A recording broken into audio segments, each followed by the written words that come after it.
ವರ್ಷದ ಹಿಂದೆ ಪ್ರೀತಿಸಿ ವಿವಾಹವಾಗಿದ್ದ ಮಗಳು ಇನ್ನಿಲ್ಲ ಅನ್ನೋ ಸುದ್ದಿ ತಿಳಿದು ಸ್ಥಳಕ್ಕಾಗಮಿಸಿದ್ದ ಪೋಷಕರು ಮತ್ತು ಕುಟುಂಬಸ್ಥರ ಆಕ್ರಂದನ ಮುಗಿಲು ಮುಟ್ಟಿತ್ತು.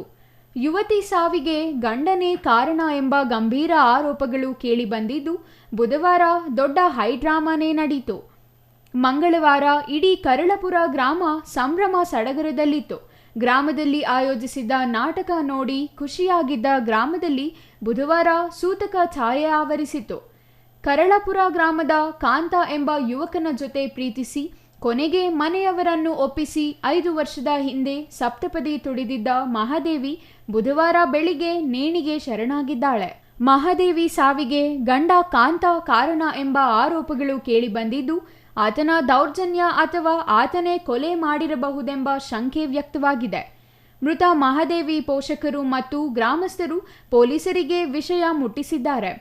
ಅಂತ್ಯ ಸಂಸ್ಕಾರಕ್ಕೆ ಬಹುತೇಕ ಸಿದ್ಧತೆಗಳನ್ನು ಮಾಡಿಕೊಳ್ಳಲಾಗಿತ್ತು. ಆದರೆ ದೂರು ಕೇಳಿ ಬಂದ ಕಾರಣ ಸ್ಥಳಕ್ಕಾಗಮಿಸಿದ ನಂಜನಗೂಡು ಗ್ರಾಮಾಂತರ ಪೊಲೀಸರು ಪ್ರಕರಣವನ್ನು ಗಂಭೀರವಾಗಿ ಪರಿಗಣಿಸಿ ಮೃತ ಮಹಾದೇವಿ ಶರೀರವನ್ನು ಮರಣೋತ್ತರ ಪರೀಕ್ಷೆಗೆ ಕಳುಹಿಸಿ ಮುಂದಿನ ತನಿಖೆ ಕೈಗೊಂಡಿದ್ದಾರೆ. ಸಾವಿನ ಸುದ್ದಿ ತಿಳಿದು ಗ್ರಾಮಸ್ಥರು ಭಾರೀ ಸಂಖ್ಯೆಯಲ್ಲಿ ಜಮಾಯಿಸಿದ್ದರು.